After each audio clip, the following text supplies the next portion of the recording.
Fraction पढ़ेंगे। और आज जो भी हमारे बच्चे पढ़ रहे हैं हमारे चैनल के थ्रू, साथ साथ जो भी हमारे फ्रेंड सर्किल हैं, आज सबसे इम्पॉर्टेंट दिन है आप लोगों के लिए। क्यों इम्पॉर्टेंट है? क्योंकि आज जो मैंने वीडियो बनाया है वो ऑब्जेक्टिव टाइप क्वेश्चन लेकर के, क्योंकि ऑब्जेक्टिव टाइप क्वेश्चंस बना बहुत ज़रूरी है कि आपने पूरी फ्रैक्शन पढ़ा है तो क्या क्या आपने सीखा, ये सारी टेस्ट हो जाएगी इस चैप्टर में आपका। तो बच्चे आज हम लोग यही काम करेंगे कि ऑब्जेक्टिव टाइप्स हमने इसमें टोटल 24 क्वेश्चंस हम आपको डिस्कस करेंगे। तो 24 क्वेश्चन में आज हो सकता है ये 24 डिस्कस हो जाए, अगर लंबा बनेगा, अगर मान लिया जाए तो हो सकता है इसको 2 पार्ट में कर दूं। ठीक है बच्चे, तो इसको थोड़ा ध्यान रखना है और ये कॉन्सेप्ट्स को आपका क्लियर करेगा। तो ऑब्जेक्टिव टाइप क्वेश्चन जरूर बनाएंगे, हर एक्सरसाइज कंप्लीट करने के बाद मैं ऑब्जेक्टिव क्वेश्चन जरूर बताऊंगा। उससे होगा कि 25 क्वेश्चंस अगर आपने कर लिया तो ये समझ लीजिए आपके कॉन्सेप्ट क्लियर हो जाएंगे। तो चलो बच्चों, आज ये जो है ये ऑब्जेक्टिव टाइप क्वेश्चन जब जैसे हमारा कंप्लीट होगा तो हमारा फ्रैक्शन कंप्लीट हो जाएगा, फिर हम डेसिमल स्टार्ट करेंगे। ठीक है बच्चे, तो चलो ये आप क्वेश्चन देखो, ये ऑब्जेक्टिव टाइप क्वेश्चन क्या है। कह रहा है पहला क्वेश्चन क्या लिखा हुआ है, पहले ऊपर में है, ये इसको मेन लाइन पढ़ो। The mark the correct alternative in each of the following. इनमें जो है क्वेश्चन दिया हुआ है, उनके 4 ऑप्शन दिए हुए हैं और 4 ऑप्शन में कौन सा ऑप्शन सही है ये आप इसको टिक करनी है आपको।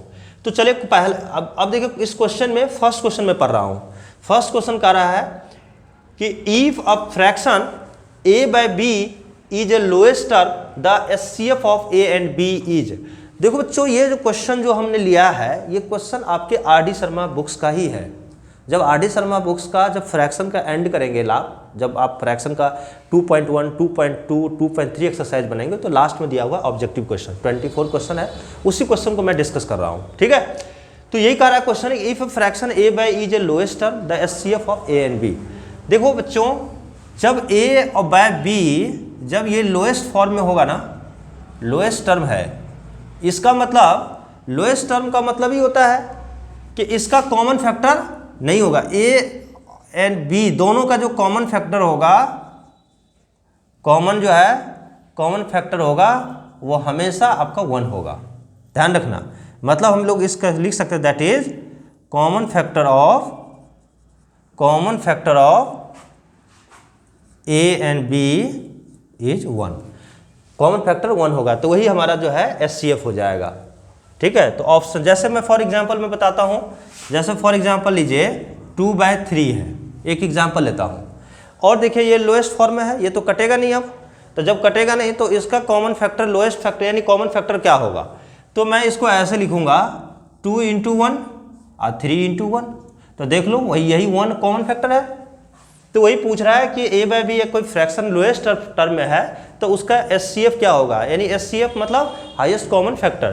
तो आपको जो है आपका 1 होगा, उसके अलावा कोई कॉमन फैक्टर है ही नहीं।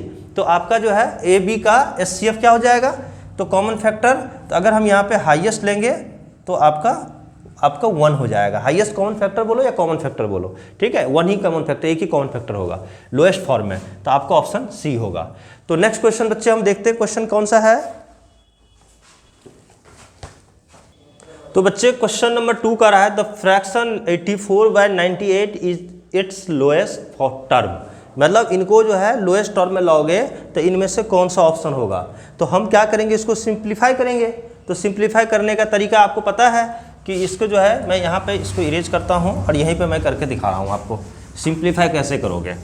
देखो बच्चों 84/98 है ना, तो मैं लिखूँगा 84/98।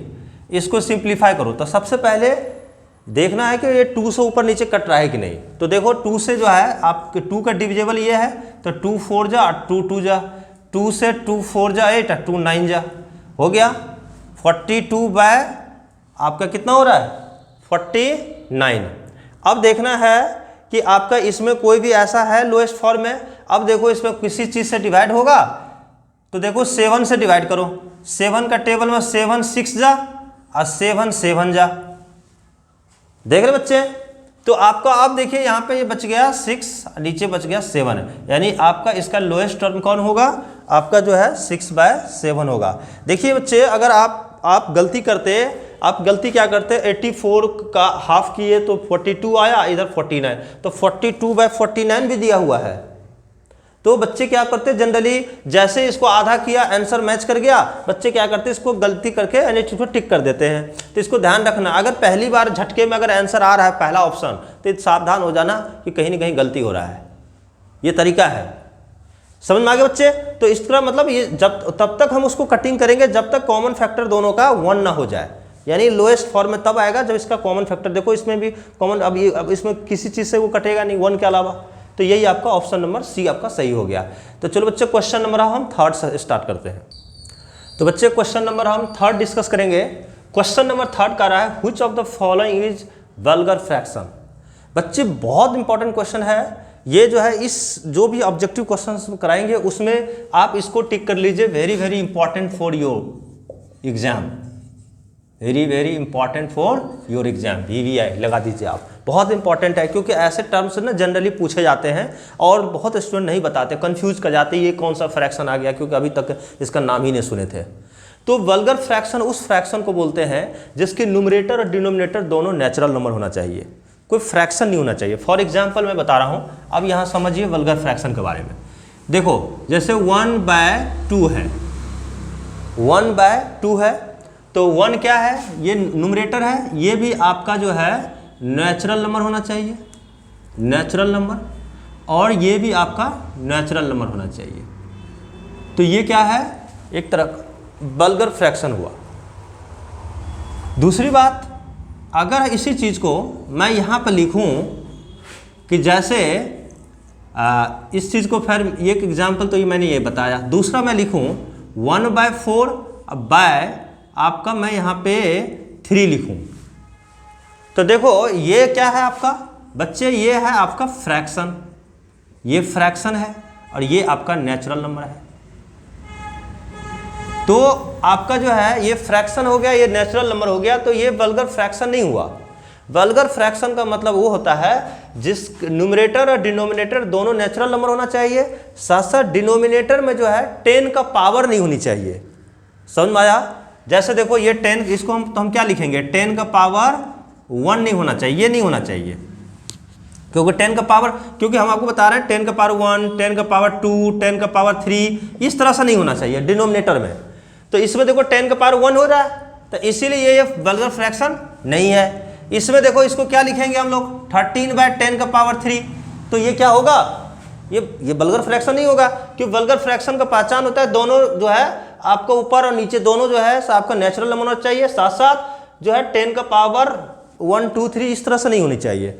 अब बच्चे यहाँ पर देखो ये भी आपका वल्गर फ्रैक्शन नहीं हुआ। उसके बाद इसको देख लो, इसको करके इसको जो आप करोगे तो 10 2 जा 29 बाय आपका 10 हो जाएगा, 22 जा 20 प्लस 9, तो 29/10, तो इसको भी तो हम यही लिखेंगे 29/10 का पावर 1, तो ये भी वल्गर फ्रैक्शन नहीं हुआ क्योंकि 10 का पावर में नहीं होनी चाहिए। और इसको देखो, इसको हम तो देखो ये भी नेचुरल नंबर हो गया, ये भी नेचुरल नंबर हो गया, और ये 10 का पावर जो है आपका 1, 2 के फॉर्म में है ही नहीं, तो इसीलिए आपका वल्गर फ्रैक्शन यही हो गया। तो ध्यान रखना, ऊपर भी यही आता है, वल्गर फ्रैक्शन का पहचान होता है, यही है वल्गर फ्रैक्शन। वल्गर फ्रैक्शन इसी को बोलते हैं। साथ साथ 10 का पावर 1, 10 का पावर 2, 10 का पावर यानी डिनोमिनेटर में नहीं होना चाहिए, 10 का पावर 3 इस तरह से नहीं होना चाहिए, ये ध्यान रखना। समझ में आ गया? चलो नेक्स्ट क्वेश्चन करते हैं। Which of the following fraction is irreducible या it in its lowest term. देखो इरेड्यूसिबल जो है ये क्या होता है, ये लोएस्ट टर्म को बताता है। अगर हम इस फ्रैक्शन में सिंपलेस्ट फॉर्म में कौन है, यानी लोएस्ट टर्म कौन है, तो जो कटिंग ना हो, जहाँ पे हम न्यूमरेटर डिनोमिनेटर ना कट सके, यानी कॉमन फैक्टर 1 आ जाए ना, तो ये समझ लो आप ये लोएस्ट टर्म हो गया। इसका ये जो है ना, इसका मीनिंग ये होता है, आप ये ध्यान रखना, लोएस्ट टर्म याद रखो, ठीक है। तो देखिए यहाँ भी कॉमन फैक्टर हो जाएगा, यहाँ भी कॉमन फैक्टर आ जाएगा, यहाँ भी कॉमन फैक्टर आ जाएगा, यहाँ कॉमन फैक्टर नहीं आएगा, तो आपका ऑप्शन नंबर कौन होगा, आपका डी। अब आप बोलिएगा सर ऐसे कैसे आप बता दिए आपने कॉमन फैक्टर, तो देख लो इसको मैं करके एक क्वेश्चन को बताता हूँ। देखो 51 को मैं क्या लिखूंगा, 17 × 3 लिखूंगा, और इसको देखो 85 को क्या लिखूंगा, 17 × 5, तो देखो कॉमन फैक्टर, देखो यहाँ पर कॉमन फैक्टर हो गया ना 17 का, ये 17 का कॉमन फैक्टर हो गया, तो ये तो कट जाएंगे, तो ये कॉमन फैक्टर 1 होना चाहिए, 1 होना चाहिए। इसमें भी देखो, इसमें भी क्या लिखेंगे, 3 × 5 × 7, और इसको क्या लिखोगे, इसको भी फैक्टर कर सकते हैं, नहीं करने आता है तो यहाँ से कर लो, 2 से करो, 2 5 जा और ये 1 बचा तो 2 6, फिर 2 से 28, फिर 2 से 14, फिर 2 से 7। तो मैं इसको क्या लिखूँगा, सॉरी यहाँ पर मैं लिख सकता हूँ 2 into 2 into 2 into 7।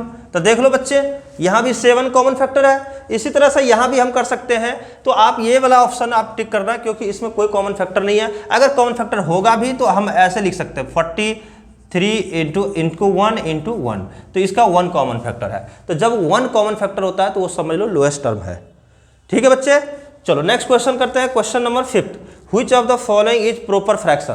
Proper fraction उस फ्रैक्शन को बोलते हैं जिसकी न्यूमरेटर क्या हो, डिनोमिनेटर से आपका जो है कम हो। यानी ऐसे फ्रैक्शन a बाय बी ये प्रोपर तब होगा, प्रोपर, ठीक है, if a less than b। इसका मतलब हुआ कि a बाय बी का वैल्यू जो है ना 1 से क्या होगा, कम होगा, लेस देन 1, यानी 1 से कम होगा, 1 से छोटा होगा वो। ठीक है, तो वो प्रॉपर फ्रैक्शन है। तो देखो यहाँ पे ये देखो न्यूमरेटर क्या है, कम होना चाहिए, तो ये आपका कम है, ये आपका लेस और ये मोर। यहाँ पर देख लो ये मोर हो गया, ये लेस हो गया। यहाँ पर देख लो ये क्या हो रहा है, मोर, ये लेस। यहाँ पर देख लो इसको तोड़ो, 4 1 जा 4 अब प्लस 3 तो 7, अब बाय क्या होगा भाई 4 को 1 से मल्टीप्लाई करेंगे तो 4 होगा, प्लस 3 ऐड होगा तो 7 बाय 4, तो ये क्या हो गया मोर और ये क्या हो गया लेस। हम जानते हैं कि प्रॉपर फ्रैक्शन वो फ्रैक्शन होता है जिसके ऊपर वाले जो है लेस होना चाहिए, नीचे जो है मोर होना चाहिए। तो ऑप्शन कौन सा सही है, ए, क्योंकि इसमें देखो इसमें भी मोर है, इसमें भी मोर है, इसमें भी मोर है, सबके न्यूमरेटर ज़्यादा है, डिनोमिनेटर कम है। क्योंकि ये ऊपर में लेस हो जाएगी तभी तो a बाई बी का वैल्यू जो है ना 1 से कम होगा। तो ऐसे फ्रैक्शन को बोलते हैं हम लोग प्रॉपर फ्रैक्शन। आपका 5 का a आपका सही हो गया, 4 का ऑप्शन नंबर डी सही हुआ और 3rd का जो है ऑप्शन नंबर डी आपका सही हुआ। तो इसी तरह से बच्चे नेक्स्ट क्वेश्चन देखता हूं मैं। तो बच्चे अब क्वेश्चन नंबर जो है डिस्कस करेंगे 6, the reciprocal of the fraction 2:3/5 is. यानी इसका रेसिप्रोकल का मतलब उल्टा, न्यूमरेटर को डिनोमिनेटर में शिफ्ट करना है, डिनोमिनेटर को न्यूमरेटर में शिफ्ट करना है, यानी रेसिप्रोकल। तो अब बताओ, पहले तो ये दिया हुआ है हमारे पास 2:3/5, यही है ना बच्चे। तो 2:3/5 है तो सबसे पहले तो ये मिक्स फ्रैक्शन में है, तो इस मिक्स फ्रैक्शन को किस में लाना पड़ेगा, इम्प्रॉपर फ्रैक्शन में। तो इम्प्रॉपर फ्रैक्शन में क्या करेंगे, 2 को 5 से मल्टीप्लाई करो प्लस 3/5, तो 2 5 जा कितना होगा 10, तो 10 प्लस 3/5 यानी 13/5 हो गया।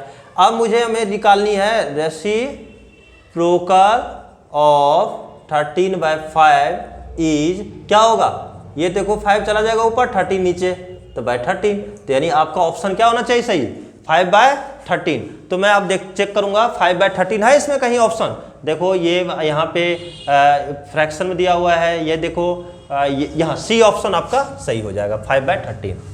आ गया समझ में, 5/13 ही तो रेसिप्रोकल हुआ इसका। नेक्स्ट क्वेश्चन बच्चे पूछ रहा है, इनका जो है ना इनकी वैल्यू निकाल करके इसमें टिक करनी है। तो सबसे पहले इस मिक्स फ्रैक्शन को सॉल्व करते हैं। तो मैं क्या लिखूंगा, 4 × 3 + 1/3 माइनस 2 × 3 + 1 अब बाई क्या होगा 3। ठीक है, नेक्स्ट करूंगा मैं 4 3 जा 12 प्लस 1/3 माइनस 6 + 1/3।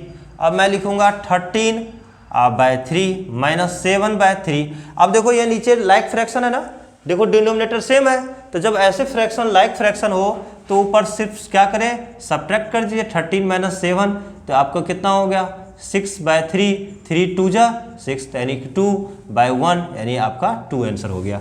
तो ऑप्शन कौन सा सही है, तो ऑप्शन आपका बी सही हो गया। ठीक है बच्चे, तो इस तरह से हम सही करेंगे। चलो नेक्स्ट क्वेश्चन इसको देख रहा हूं मैं, ये क्वेश्चन को इसको सॉल्व करते हैं। ये क्या है, ये भी मिक्स फ्रैक्शन है लेकिन बीच में डिवाइड है। तो बच्चे हम क्या करेंगे, सबसे पहले इस फ्रैक्शन को हम सॉल्व करेंगे। तो पहले मिक्स फ्रैक्शन को इम्प्रॉपर में ले जाएंगे, तो मैं लिखूंगा 2 × 5 + 3/5। इसको मैंने तोड़ दिया, 2 को 5 से मल्टीप्लाई करके 3 ऐड कर दिए /5 डिवाइड फिर मैं लिखूँगा यहाँ पर, देखो इधर मिक्स फ्रैक्शन नहीं है, यहाँ प्रॉपर फ्रैक्शन है, तो मैं इसको एज यूजुअल लिखूँगा इसको। फिर मैं क्या होगा एक स्टेप, 5 2 जा 10, तो मैं लिखूँगा 10 + 3/5